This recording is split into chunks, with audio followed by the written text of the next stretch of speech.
하나님께서 우리에게 주시는 말씀입니다. 고린도후서 5장 1절에서 10절 말씀입니다. 만일 땅에 있는 우리의 장막집이 무너지면 하나님께서 지으신 집 곧 손으로 지은 것이 아니요 하늘에 있는 영원한 집이 우리에게 있는 줄 아느니라.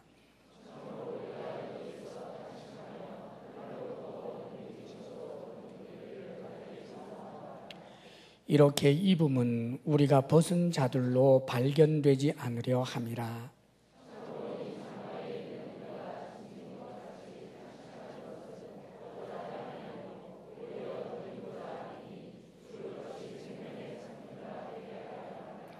곧 이것을 우리에게 이루게 하시고 보증으로 성령을 우리에게 주신 이는 하나님이시니라.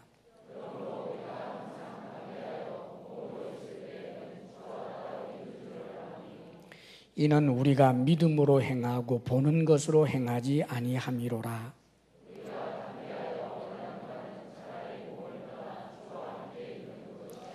그런즉 우리는 몸으로 있든지 떠나든지 주를 기쁘시게 하는 자가 되기를 힘쓰노라.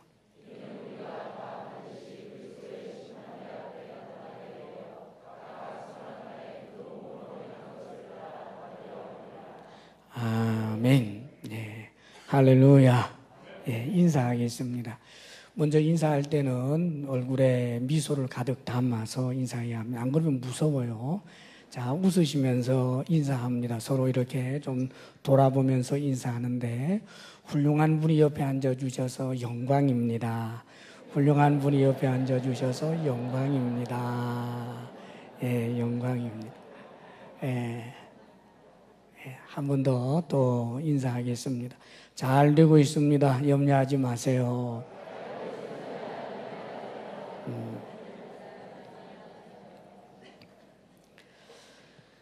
우리는 내일을 모르죠. 미래를 아는 사람은 없습니다. 내일 어떤 일이 일어날지, 또 1년 뒤에 무슨 일이 있을런지 사실 모릅니다.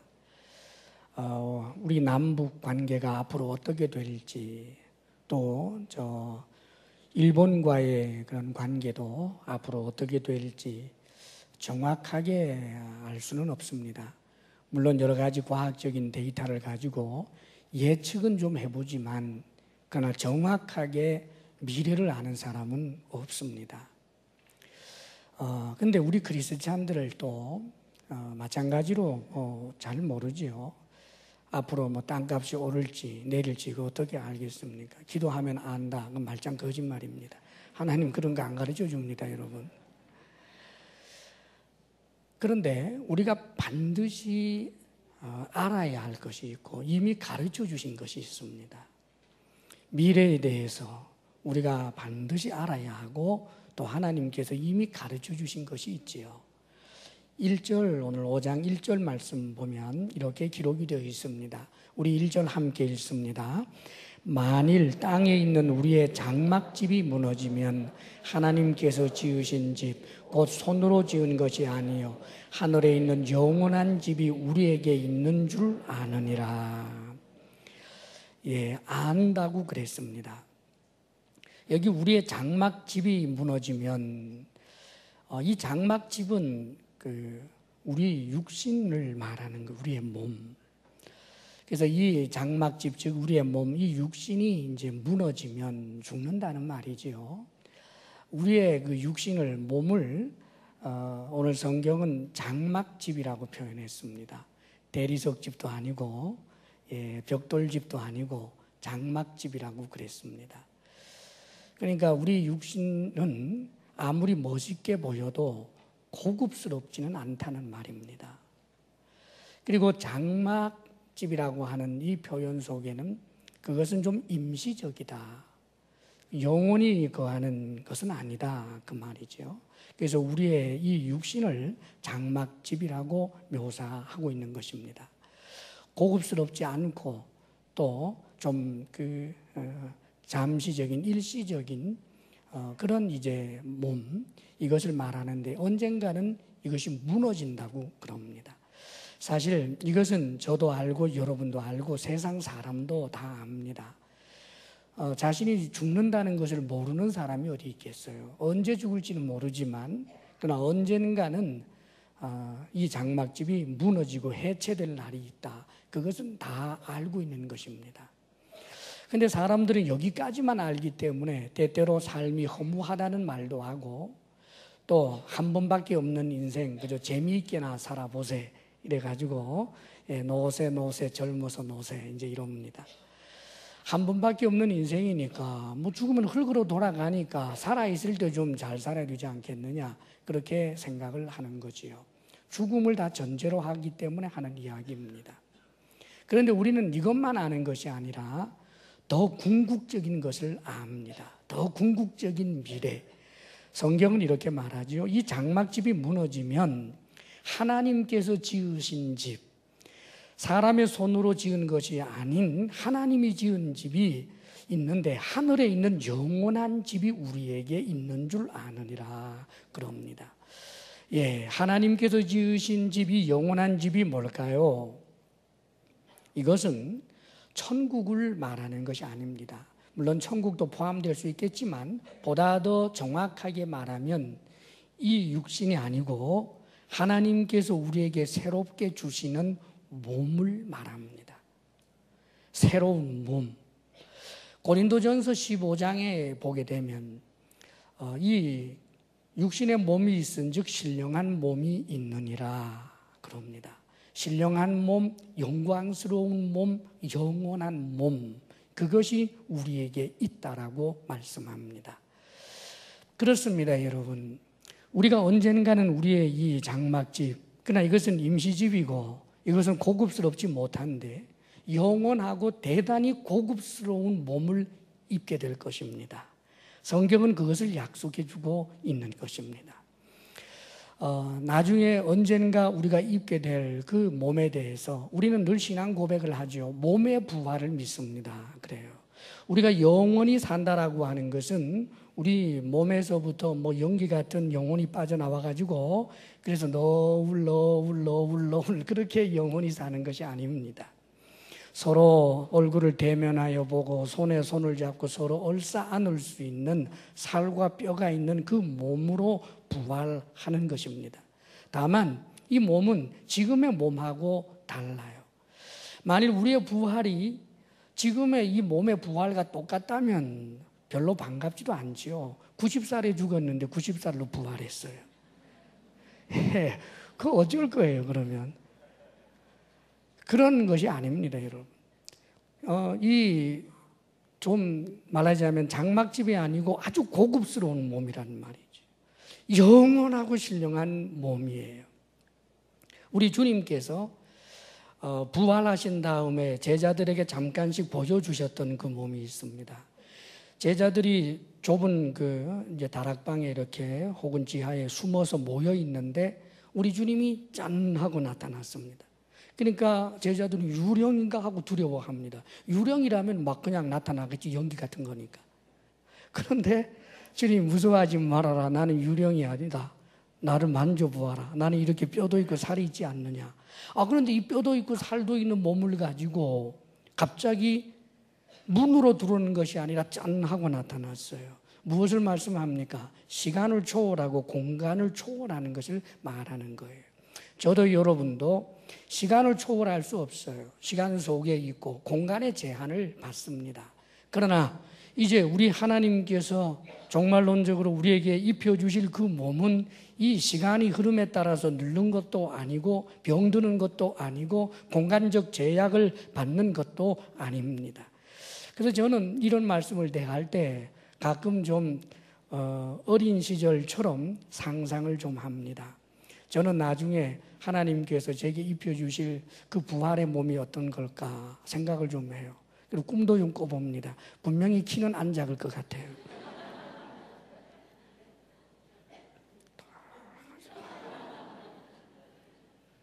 그 신령한 몸을 가지고 저는 나중에 한번 하늘도 좀 날아보고 싶어요.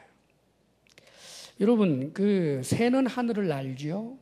그러나 우리는 하늘을 날지 못합니다. 왜 그럴까요? 몸의 차이예요. 새는 하늘을 날 수 있는 몸이고 우리는 하늘을 날 수 없는 몸이에요. 몸의 차이입니다. 새가 하늘을 나는 것은 아주 자연스럽습니다. 새의 몸은. 물고기가 물속에서 수영하고 그러는 것은 자연스럽죠. 그러나 우리는 수영 아무리 잘해도 태평양 바다를 건널 수는 없어요. 물속에서 숨 쉬지 못합니다. 깊이 들어가지도 못하고요. 몸의 차이입니다.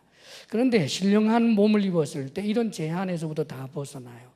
그래서 하늘도 좀 날아보고, 저는 저 태평양 바다 한복판에 서서 그 물 위를 한번 좀 걸어보고 싶어요. 예수님처럼.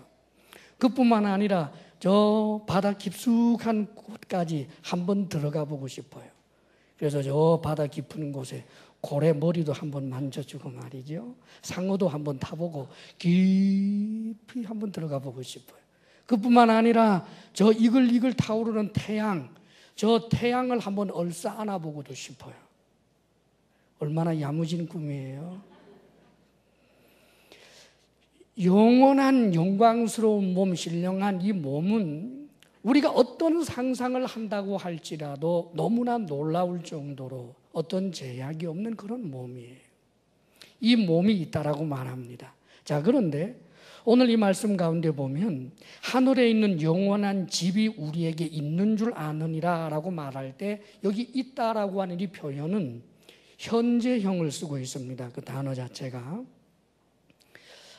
사실 이것은 미래일이니까 있게 될 줄 아느니라, 뭐 이렇게 돼야 정확할 것 같은데 있는 줄 아느니라 그럽니다. 이건 원어상으로도 그래요.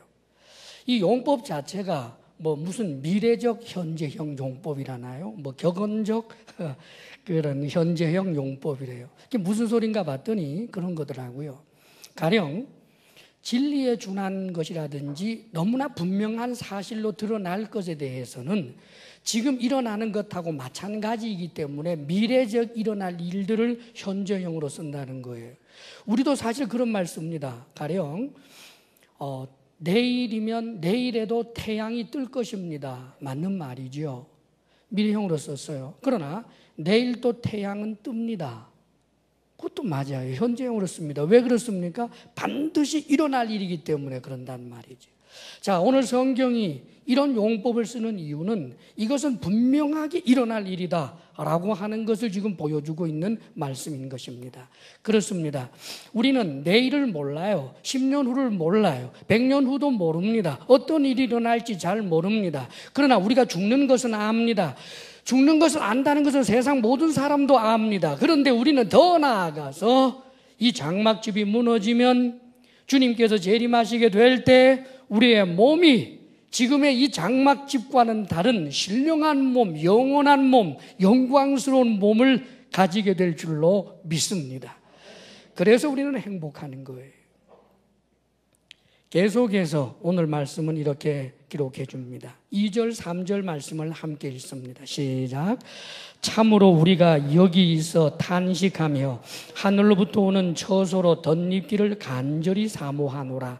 이렇게 입음은 우리가 벗은 자들로 발견되지 않으려 함이라. 우리가 여기 있어. 즉 이 장막집에 있는, 장막집을 입고 세상을 삽니다. 육신의 몸을 입고 우리는 세상을 살지요. 그런데 이 세상에서는, 우리가 육신을 가지고 사는 이 세상에서는 탄식할 일이 많습니다. 탄식할 일이 많은 그런 삶의 환경을 저도 여러분도 가지고 있습니다.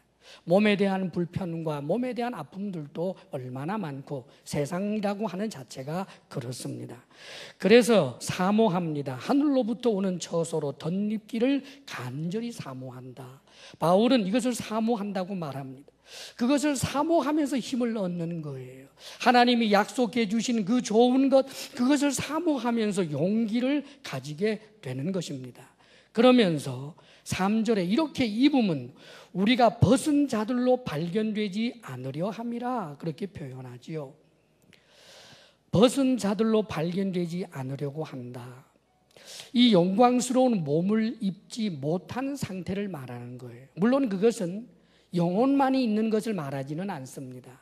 세상에 나중에 모든 사람들이 주님의 재림 때가 되면 다 부활해요. 그런데 예수님을 믿는 하나님의 사람들은 지금 오늘 성경에서 기록해 주는 대로 영광스러운 몸을 입는 거예요.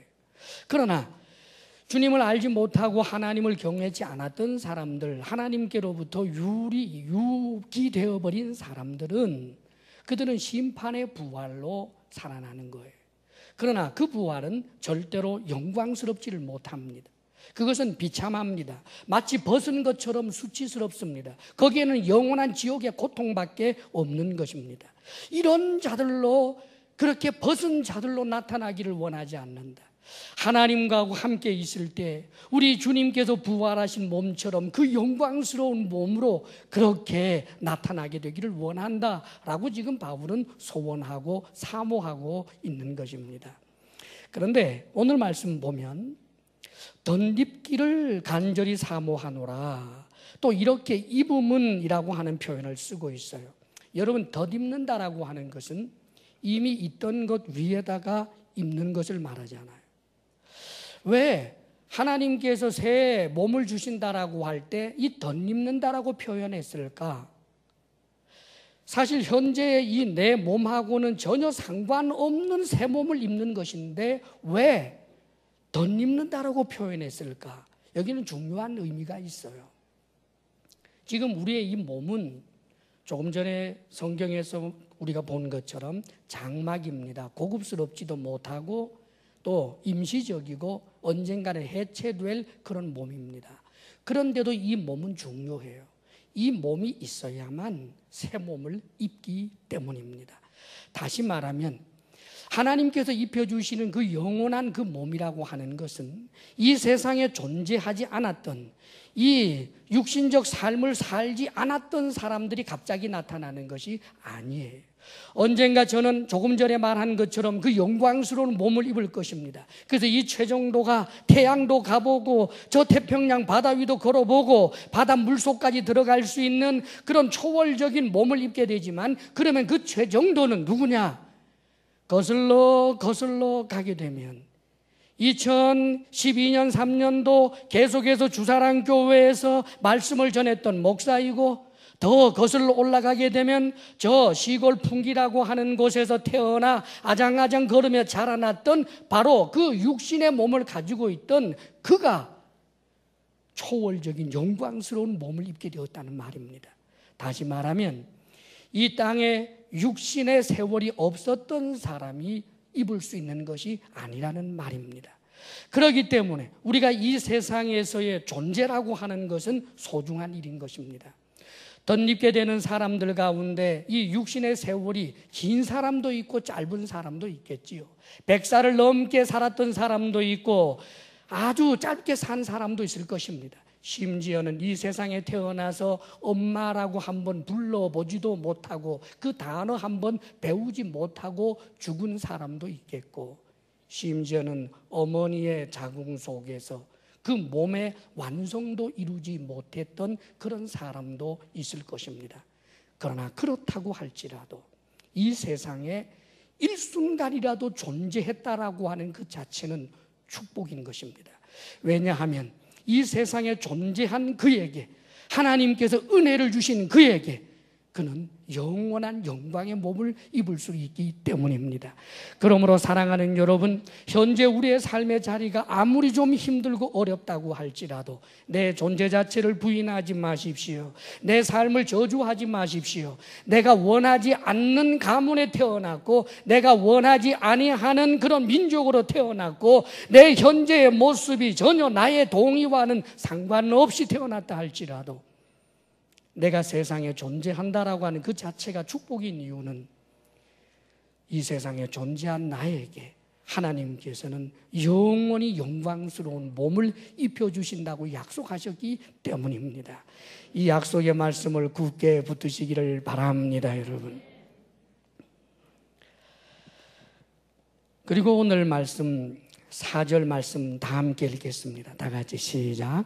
참으로 이 장막에 있는 우리가 짐진 것 같이 탄식하는 것은 벗고자 함이 아니요 오히려 덧입히고자 함이니 죽을 것이 생명에 삼킨 바 되게 하려 함이라.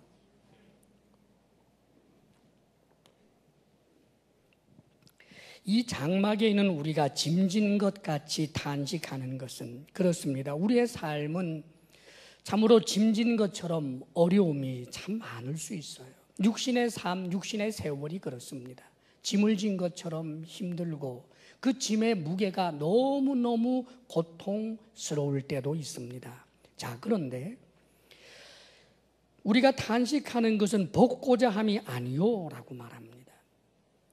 아무리 짐이 무거워도 벗고자 하지 않는다는 거예요.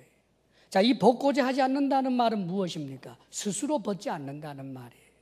때가 되면 해체될 날이 있으니까, 때가 되면 이 장막이 해체될 날이 있으니까, 무너질 날이 있으니까, 그때까지 내게 주어진 이 삶을 아무리 짐이 무거워도, 아무리 탄식할 일이 많아도 그래도 삶을 영위할 갈 것이지 절대로 내 스스로 벗고자 함은 아니라고 말하고 있습니다. 때때로 어떤 이들은 삶의 무게가 너무 무거워서 자신의 장막을 스스로 찢어버리는 분이 있습니다. 자살이지요. 그것은 그리스찬이 취할 태도가 결코 아닙니다. 아무리 힘들어도, 아무리 어려워도 우리는 스스로 우리의 장막을 벗으려고 하는 것이 아닙니다. 오히려 우리가 소망하는 것은 덧입는 것입니다. 그렇습니다. 이 힘든 이 장막의 삶이 이것이 끝이 아니고 이것을 굳게 붙들고 이 힘들고 탄식하며 짐진 것과 같은 이 장막의 삶이라고 할지라도 이것이 무너지고 나면 하나님께서 입혀주실 영원한 장막, 영광스러운 몸, 신령한 몸이 있기에 그것을 사모하고 그렇게 살아가는 것입니다. 할렐루야. 사랑하는 여러분, 우리는 사실 내일을 알지 못하지요. 10년 후 알지 못합니다. 그러나 우리는 정말 알아야 할 가장 중요한 것을 알고 있습니다. 그것은 나의 완전한 미래를 아는 것입니다. 궁극적인 승리를 아는 것입니다. 그게 제일 중요하지 않습니까, 여러분? 요즘 영화는 가끔 유감입니다. 그렇지 않은 게 많아서 보통은 왜 엄청 무서운 영화라든지 뭐 이런 영화를 보면 주인공은 안 죽어요. 그죠? 근데 요즘은 주인공도 죽어버리니까 아주 다시는 보기 싫더구만요. 그런 거 말고 보통 일반적으로 보면 주인공이 아무리 고생을 해도 무서운 일이 많이 일어나도 끝까지 살아남는 주인공이 있어서 그래서 살아남을 거라는 건 알고 그래서 그 주인공하고 다 투사를 해서 그래서 뭐 순간순간 무서운 것 끔찍한 것 일어나도 아이쿠 무서워라 아이쿠 무서워라 그러면서도 즐겁게 영화를 보는 것은 끝을 알기 때문이지요. 우리의 삶이 아무리 힘들어도 끝이 좋잖아요. 아무리 짐을 무겁게 짊어졌다고 해도 조금 전에 제가 말한 어떤 그 신선도에서도 이야기할 수 없는 어떤 인간들이 만들어낸 실론으로도 이야기할 수 없는 그 엄청난 신적인 영광, 진정한 하나님의 그 영광을 덧입게 되는 그 몸을 하나님께서 우리에게 약속하셨는데 우리가 그 영광을 얻기 위하여 이 땅에 피곤한 삶, 100년의 삶 혹은 80년의 삶을 사는데 왜 이 삶을 우리가 스스로 진저리를 치면서 미워하면서 저주하면서 살 까닭이 어디에 있겠습니까? 사랑하는 여러분, 그러므로 아무리 무거운 짐을 짊어지고 있다고 할지라도 노래하시기를 바랍니다. 행복해 하시기를 바랍니다. 나는 내 끝을 안다. 나는 노래할 이유가 있다. 할렐루야. 그렇습니다, 여러분. 그러면서 오늘 말씀을 보면 여기에 대해서 보증을 해주시는 이가 있다고 그러십니다. 5절 말씀을 다 함께 읽습니다. 시작. 곧 이것을 우리에게 이루게 하시고 보증으로 성령을 우리에게 주신 이는 하나님이시니라. 아멘. 하나님께서 우리에게 약속만 하신 것이 아니라 보증까지 해주셨습니다. 보증. 그러면 그 보증은 누군가 성령께서 보증을 해주신다는 거예요. 사랑하는 여러분, 예수님을 믿는 사람 그 속에는 성령이 들어와 계십니다. 내주하시는 성령이라고 그래요. 믿으십니까? 믿으시기를 바랍니다. 성경의 약속이기 때문입니다. 너희가 하나님의 성전인 것과 하나님의 성령이 너희 안에 거하시는 것을 알지 못하느냐 그러셨습니다. 우리 속에는 성령님이 계신다는 말이지요. 영적인 신비인 것입니다. 자, 성령께서 내 속에 계시는 것이 가장 큰 보증입니다. 전날에 하나님이 천지를 창조할 때 성령께서 수면 위에 운행하신 것처럼 이 장막집으로 살고 있는 내 속에 한계와 피곤함과 여러 가지 비참함을 가지고 살아가는 영광스럽지 못한 이런 장막과 같은 이 몸 가운데 놀랍게도 신비한 방법으로 성령께서는 내 속에 계십니다. 그리고 때가 되면 이 장막집이 무너지고 주님께서 재림하실 때 이 성령의 역사로 말미암아 재창조가 일어나게 될 것입니다. 그것은 신령하고 거룩한 몸이 된다는 말이지요. 그러면 여러분 속에 성령이 계신 것을 어떻게 알 수 있을까요? 성령께서 내 속에 계신다라고 하는 것을 아는 것은 여러분들 혹시 불안하면 정말 내 속에 성령이 계실까 이게 불안해지면 이렇게 한번 해보세요. 골방에서 주님 앞에 무릎을 꿇고 심각하게 진지하게 여러분의 신앙을 고백해 보십시오. 나는 하나님 살아계신 것을 믿습니다. 하나님께서 나를 사랑하셔서 예수님을 주신 것을 믿습니다. 예수님이 내 죄를 위하여 죽으신 것을 저는 믿습니다. 이 고백을 하십시오. 이런 고백을 할 수 있다면 그 사람 속에는 성령이 계신 것입니다. 성경은 이렇게 기록해 주고 있지요. 아무든지 성령으로 말미암지 않고는 예수를 주시라 할 수 없느니라 그랬습니다. 인간 경험과 논리나 이런 것 가지고는 2000년 전에 죽은 예수님이 내 죄 때문에 죽었다고 믿어질 수가 없습니다. 그런데 우리는 이상하게 믿어져요. 눈에 보이지 아니하는 하나님이 살아계신다라고 하는 것이 믿어집니다. 이 믿어짐은 내게 통찰력이 더 있어서가 아니라 내 속에 성령께서 계셔서 믿어지도록 하는 역사가 있었기 때문인 것입니다. 사랑하는 여러분, 그렇기 때문에 예수를 주라고 믿는 사람들 속에는 성령이 계시고 성령께서 계신다라고 하는 자체가 우리에게 보증이 되는 것입니다. 내가 주장하는 것이 아닙니다. 성령께서 보증해 주시는 것입니다. 우리는 신령한 몸을 덧입게 될 것입니다. 아멘. 자, 그렇다면 이제 우리가 어떻게 살아야 할까요? 우리의 삶을 소중히 여기면서 우리가 어떤 방식으로 살아야 할까? 6절에서 10절까지 내용이 그 말씀입니다. 먼저 6절 말씀을 함께 읽습니다. 시작. 그러므로 우리가 항상 담대하여 몸으로 있을 때에는 주와 따로 있는 줄을 아노니 먼저는 담대해야 합니다. 우리가 이 몸으로 살 때, 이 육신의 몸으로 살 때, 제한적인 이 삶을 사는 이때에 우리는 담대해야 합니다. 이것이 끝이 아니기 때문입니다. 그렇기 때문에 항상 담대해야 합니다. 성경은 담대하라, 담대하라 그러십니다. 사랑하는 여러분, 두려워하면 불의의 방법에 손을 대게 되어 있습니다. 두려움이 앞서게 되면 그러면 불의와 타협하게 되어 있습니다. 사랑하는 여러분, 우리의 미래가 확실한데 무엇이 두렵겠습니까? 가난도 두렵지 않습니다. 사고도 두렵지 않습니다. 어떤 것도 두렵지 않습니다. 두려워하지 않아야 합니다. 두려움 때문에 잘못하면 불의에 타협하게 되기 때문입니다. 그러므로 담대하게 살아야 합니다. 그러면서 기억할 것이 있습니다. 우리는 몸으로 있을 때는 주와 따로 있다라고 말씀하고 있지요. 이 육신의 몸으로 있을 때 우리는 주님하고 따로 있어요. 지금 주님, 예수님을 말합니다. 예수님 어디 계실까요? 조금 전에도 신앙 고백했습니다. 우리 주님께서는 하나님 보좌 우편에 앉아 계십니다. 명시적인 주님은 하나님 보좌 우편에 앉아 계십니다. 자, 그런데 주님께서 우리와 함께 하신다라고 성경은 말씀하시는데 그것은 무슨 뜻입니까? 예수님께서도 두세 사람이 내 이름으로 모인 곳에는 나도 그들 중에 있겠다라고 말씀하셨는데 그 약속의 말씀은 무엇입니까? 이것은 성령으로 우리와 함께 있는 것을 말씀하시는 것입니다. 성령으로, 지금 내 속에 계시는 성령으로, 성령을 통하여 우리는 아버지 하나님도 또 성자 예수님도 만나는 것입니다. 자, 그러나 언젠가 우리가 참으로 부활해서 하나님이 입혀주시게 되는 그 신령한 몸을 입고서는 바로 그 구체적인 성자 예수님을 우리는 눈을 서로 마주보게 될 것입니다. 그분의 손을 잡을 것입니다. 그분과 얼싸 안을 것입니다. 그런 날이 오게 될 것입니다. 그러므로 이 땅에 있는 동안에는 우리 주님께서는 성령으로 함께 계시지만 나중에 부활한 몸으로 보는 것과는 다릅니다. 그러면 어떻게 해야 할까요? 7절에 이렇게 우리에게 가르쳐 줍니다.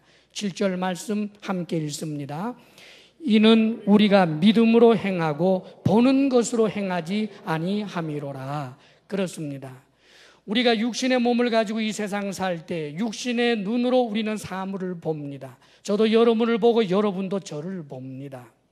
그러나 우리는 이 눈으로 보는 것만으로 행하는 사람이 되어서는 안 됩니다. 무엇으로 행해야 합니까? 믿음으로 행해야 합니다. 믿음으로 하나님도 보는 것입니다. 믿음으로 미래를 보는 것입니다. 믿음으로 아는 것입니다. 믿음이 있어야 한다는 말이지요. 우리가 이 세상에 살 때 육신의 몸을 가지고 살아가는 이때에 우리가 해야 할 것은 담대해야 하고 뿐만 아니라 믿음으로 살아야 된다는 말입니다. 믿음으로 우리는 볼 줄 알아야 돼요. 전날에 다윗이 이런 시를 고백했습니다. 하나님은 나의 목자시니 내가 부족함이 없으리로다. 그가 나를 푸른 초장에 누이시고 쉴 만한 물가로 나를 인도하시는 도다. 내가 비록 사망의 음침한 골짜기로 다닐지라도 해를 두려워하지 않을 것은 주께서 나와 함께 하심이라. 주의 막대기와 지팡이가 나를 안위하시나이다. 그렇게 노래합니다. 사랑하는 여러분, 다윗의 눈에는 하나님이 보였습니다.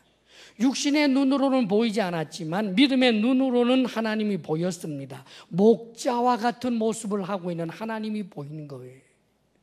목자 되시는 그 하나님이 양손에 지팡이를 가지시고 혹은 막대기를 가지고 계시는 거예요. 그래서 그 막대기를 들고는 다윗을 해치려고 오는 늑대들, 사자들, 이리떼들이 있으면 그 막대기로 내쫓아버리고, 그리고는 다윗이 잘못된 길을 갈 때는 마치 목자처럼 그 꼬부라진 지팡이를 뒤로 해서 잘못 가고 있는 자신을 이렇게 끌어당겨주시는 목자 같은 하나님이 다윗의 눈에는 보였습니다. 사랑하는 여러분, 하나님이 보이십니까? 믿음으로 보이시기를 바랍니다. 하나님이 느껴지기를 바랍니다. 이 육신으로가 아니라 믿음으로 행하는 사람에게 하나님이 보이는 것입니다. 우리는 이 땅에 살 때 믿음으로 하나님을 보고 믿음으로 하나님께 응답하고 믿음으로 행하는 것입니다. 하나님의 약속도 믿음으로 미래를 내다볼 수 있는 것입니다. 이것이 바로 이 땅에 육신을 입고 살아가는 우리들이 해야 될 삶의 태도입니다. 그리고 중요한 말씀을 8절 9절에서 또 한 가지 가르쳐 줍니다. 8절과 9절 함께 읽습니다. 시작. 우리가 담대하여 원하는 바는 차라리 몸을 떠나 주와 함께 있는 그것이라. 그런즉 우리는 몸으로 있든지 떠나든지 주를 기쁘시게 하는 자가 되기를 힘쓰노라. 또 담대하여라는 표현이 나옵니다. 담대해야 합니다. 그런데 원하는 바는 차라리 몸을 떠나 주와 함께 있는 그것이라 그럽니다. 차라리 그럽니다. 바울은 사는 것이 참 좋다라고 말씀했습니다. 내가 살아있는 것이 참 좋다. 그런데 죽으면 주님하고 함께 있기 때문에 더 좋다 그랬습니다. 사랑하는 여러분, 적어도 우리들에게는 이런 자세가 있어야 돼요. 사는 것이 좋습니다. 사는 것이 좋은데 죽으면 더 좋습니다. 죽어서 부활의 몸을 입으면 더 좋습니다. 주님과 함께 영원히 있게 되는 그 영광스러움을 생각을 하니까 더 좋은 거예요. 사랑하는 여러분, 이것이 바로 소망이라는 말입니다. 더 좋기는 하지만 그렇다고 해서 내 장막을 스스로 찢지는 않아요. 지금보다 더 좋다, 그래서 힘이 나고 지금보다 더 행복하다, 그래서 더 용기가 나는 것입니다. 여러분, 제가 청년들을 담당하던 전도사 시절에 우리 주님이 재림했으면 좋겠습니다 라고 이야기를 했더니 어떤 청년이 안 돼요 그래요. 그래서 왜? 그러니까 저 장가도 못 갔거든요. 적어도 장가를 가보고 주님이 왔으면 좋겠다는 이야기지요. 사실 그런 이야기들을 하는 사람들 많습니다. 이게 돈 좀 벌어서 집 한번 장만은 해봐야지.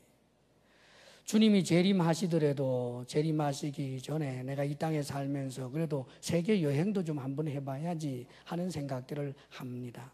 물론 장가 안 간 것보다 가보고 주님이 오면 좋겠지요.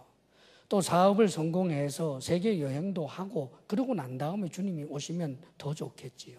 그러나 여러분, 그것은 마치 반딧불하고 태양을 비교하는 것과 똑같습니다.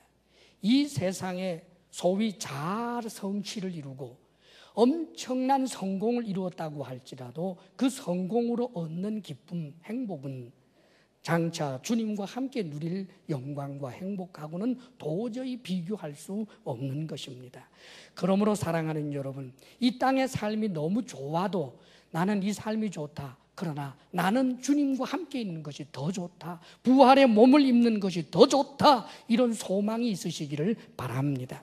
내 현재 삶의 자리가 아무리 힘들고 어렵다고 할지라도 그래, 이 장막집이 무너지면 하나님이 주실 몸이 있어. 그래, 주님이 함께 하심으로 나는 살아볼 만한 세상이야 하고 오히려 기뻐할 수 있게 되기를 바랍니다.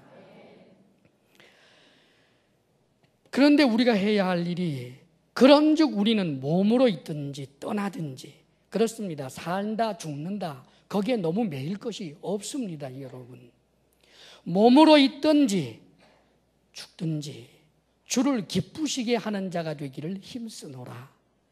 무엇을 힘쓴다는 말입니까? 우리는 담대해야 하고 믿음으로 살아야 하고 그 다음에는 하나님을 기쁘시게 하는 일을 힘써야 하는 것입니다. 우리 그리스찬은 삶의 방식이 너무 복잡해서는 안 됩니다. 경우의 수가 너무 많아서는 안 됩니다. 하나님의 말씀을 이럴 경우에 이렇게 적용하고 저럴 때는 저렇게 적용하고 해서 너무너무 복잡한 그런 공식을 가지고 있는 분들이 있는데 참된 크리스찬의 모습이 아닙니다. 진실한 크리스찬의 모습은 이 믿음의 세계에 있어서 대단히 단순합니다. 담대하게 살고 그렇습니다. 여러분, 그뿐만 아니라 하나님을 기쁘시게 하는 삶을 사는 것입니다.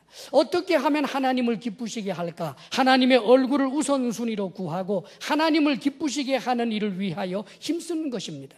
마치 청소년들이 대학 가기 위하여 열심히 공부하며 힘쓰는 것처럼 사업하는 사람들이 사업을 좀 더 잘 되게 하기 위하여 골몰하며 힘쓰는 것처럼 그것 이상으로 주님을 기쁘시게 하는 일에 힘쓰는 것입니다. 그것이 크리스찬이 이 세상을 살아내는 삶의 방식이어야 하는 것입니다. 어떻게 하면 주님을 기쁘시게 할까요? 가끔 보면 주님을 기쁘시게 한다라고 하는 것은 어떤 분야에서 최정점에 올라서 이 모든 영광을 하나님께 돌립니다. 이럴 때 하나님이 기쁘시게 한다고 생각하는 분들이 있는 것 같아요. 때때로 텔레비전 수상 소감을 이야기할 때 그 엄청난 스타들이 이 모든 영광을 하나님께 돌립니다. 또 혹은 세계적으로 유수한 그런 대학에 무슨 수석 졸업을 했다나 어쨌다나 하면서 이 모든 영광을 하나님께 돌립니다. 슈퍼스타와 같은 엄청난 그런 운동선수가 이 모든 영광을 하나님께 돌립니다. 그러면 참 부럽다. 근데 나 같은 건 어떻게 하나님께 영광 돌리나? 사랑하는 여러분, 1등을 하고 정상에 서야만 하나님께 영광을 돌리고 하나님을 기쁘시게 하는 것이 아닙니다. 우리가 하나님을 기쁘시게 하는 가장 중요한 것이 하나 있습니다. 그것은 하나님과 사랑의 관계를 즐기는 것입니다. 하나님과 사랑의 관계 말입니다. 여기에는 하나님이 나를 사랑하신다라고 하는 믿음이 있을 때 가능합니다. 사랑하는 여러분, 하나님은 우리를 사랑하십니다. 하나님은 나를 사랑하십니다. 그 하나님을 나도 역시 사랑하는 거예요. 우리가 사랑에 대해서 생각을 할 때 참으로 신비하고 놀라운 것은 하나님이 우리를 질투하기까지 사랑하신대요.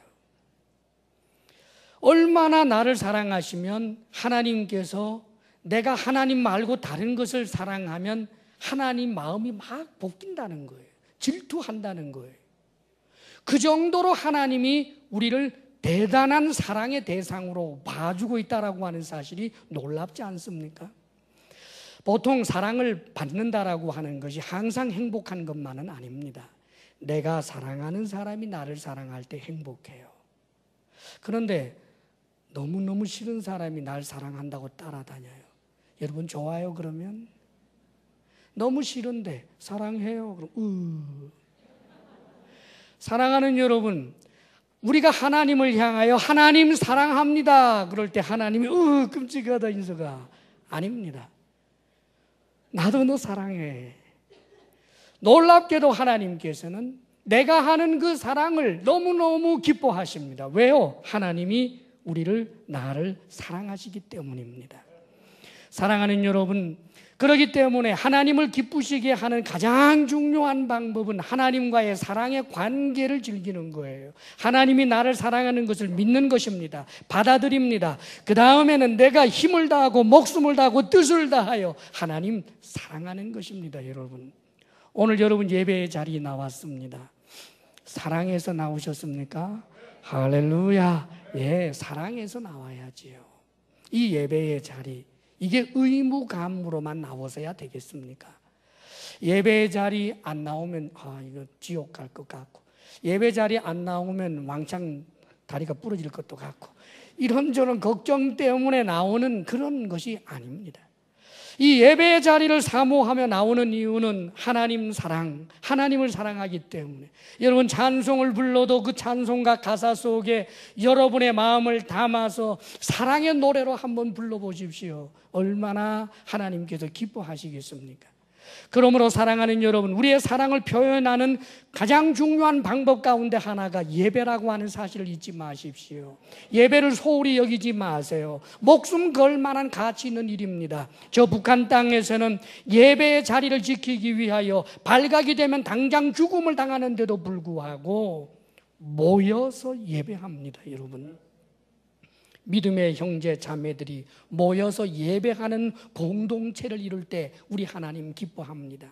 셀 가족으로 모여서 예배하고, 또 여러분들이 개인적으로 큐티를 하고 기도를 하고 말씀을 펼쳐놓고 하나님께로 나아가는 것입니다. 설거지하면서도 찬송하며 하나님께로 나아가는 것입니다.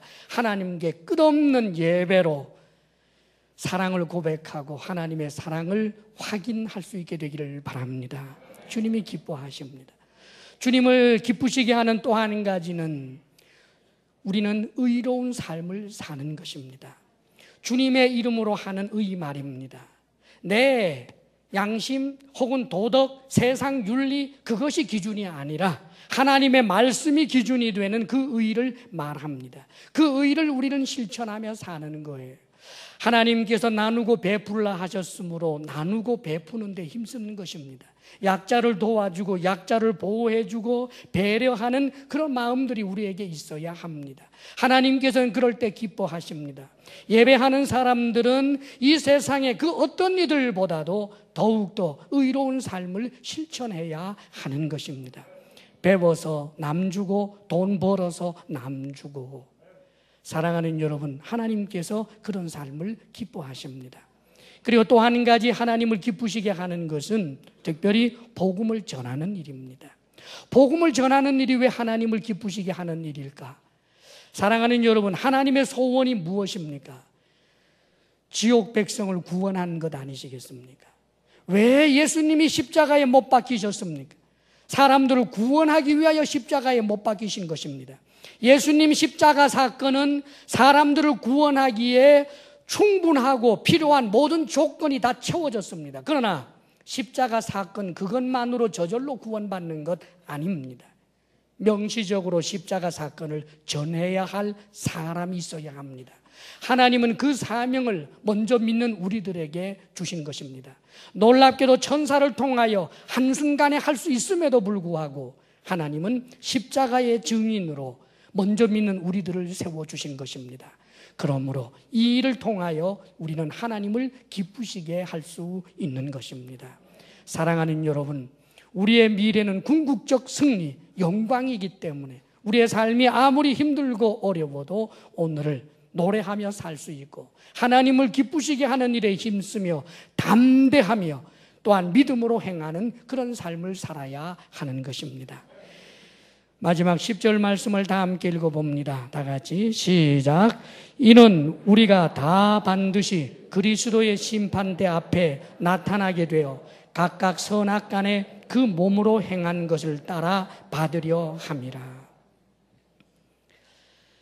그 몸으로 행한 것을 나중에 그리스도의 심판대 앞에서 나타나게 되고 적나라하게 나타나게 되고 그 행한 것을 따라 받게 된다라고 말씀합니다. 우리의 장막의 삶이 중요한 이유는 이 장막의 삶은 나중에 영원한 삶과 직접적으로 연결되어 있기 때문입니다. 그렇기 때문에 오늘날 우리가 살고 있는 이 육신의 삶을 무가치하게 볼 수 없습니다. 진지하게 살아야 하고 바르게 살아야 하는 것입니다. 자, 그런데 여러분, 선악간에 그 몸으로 행한 것 따라 받으려 함이라 라고 말씀하셨는데 나중에 주님 심판대 앞에 섰는데 우리 주님께서 아무개야, 너 2007년도에 했던 내가 차마 눈으로 뜨고 보지 못했던 그 악을 내가 기억하노라.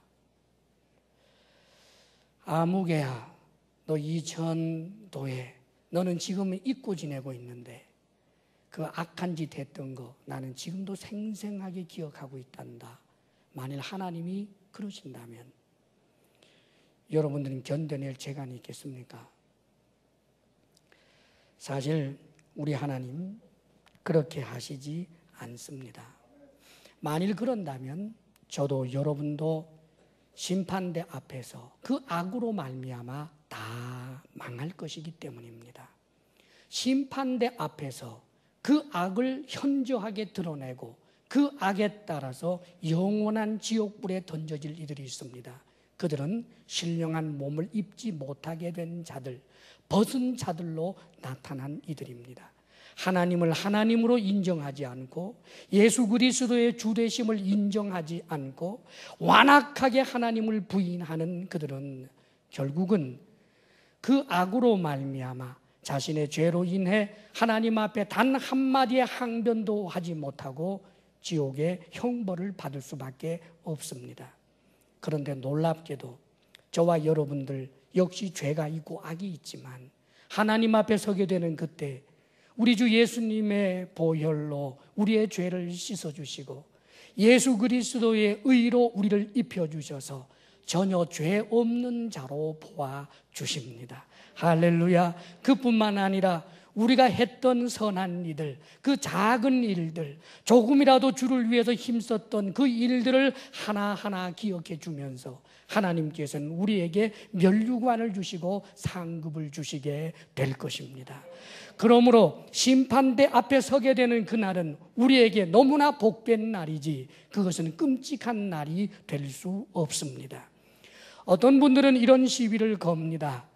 예수 믿으면 그 죄가 다 사여지고 하나님 앞에 가서 전혀 심판받지 않고 착한 일만 기억했다가 착한 일에 상 준다면 그렇다면 뭐 예수 믿으면서 죄 마음대로 지어도 되겠구만 그럽니다. 사랑하는 여러분, 스스로 속는 이야기입니다. 그것은 믿음이 아닙니다.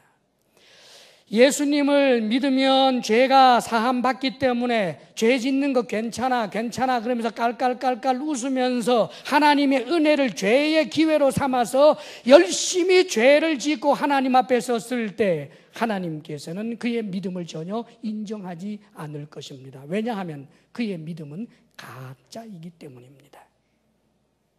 하나님이 주신 믿음은 예수님께서 십자가에 못 박혀 죽으신 것이 내 죄 때문이라고 하는 사실을 압니다. 그렇기 때문에 죄를 미워하고 죄를 싫어합니다. 그러므로 사랑하는 여러분, 성도들은 죄에 대하여 피 흘리기까지 싸우는 것입니다. 죄에 대해서 싸우는데도 내가 약할 때 넘어질 때가 있는 것입니다. 죄 짓지 말아야지, 이러지 말아야지 그러면서 동일한 죄를 짓고 우리는 하나님 앞에서 울 때가 얼마나 많습니까? 탄식할 때가 얼마나 많습니까? 죄를 후회하고 아파하는 그 마음이 있습니다. 이 모든 과정을 통해서 하나님 나를 긍휼히 여기소서, 나는 하나님 앞에 형벌받아 마땅한 자이지만 하나님 나를 긍휼히 여기소서 하는 이런 사람들, 이 믿음이 있는 사람들에게 하나님께서 죄 없다, 죄를 씻어주시는 역사가 있는 것입니다. 그러므로 사랑하는 여러분, 우리는 죄에 대하여 피 흘리기까지 싸우고 때로는 실패한다고 할지라도 낙심하지는 마십시다. 죄를 미워하고 싫어하면서 끝까지 싸우십시다. 완성되지는 못하겠지만은 그러나 언젠가 하나님께서 내게 새롭게 입혀주실 그 몸은 죄를 알지도 못하는 자와 같이 그 본성 자체에 악한 것이 하나도 없는 천사와 같은 자로 그렇게 성화되게 될 날이 오게 될 것입니다. 그러므로 사랑하는 여러분, 우리의 삶의 현실이 아무리 힘들고 무거운 짐이 있다 할지라도 우리가 존재한다는 그 자체만으로 이것은 축복입니다. 주님을 알지 못한다면 내 존재가 축복이 아닌 저주가 될 수 있지만 예수님을 믿는 우리에게 내 삶은, 육신의 삶은 그 자체로 축복입니다. 이 삶이 아무리 힘들고 어려워도 노래하시기를 바랍니다. 행복해할 이유가 충분히 있습니다. 하나님 감사합니다 노래하면서 궁극적인 미래, 종말론적 승리를 내다보면서 하나님 기쁘시게 하는 일을 힘쓰고 믿음으로 사랑하며 살기를 주의 이름으로 축원합니다. 기도하겠습니다. 이 시간 다 같이 결단의 기도를 하기를 원합니다.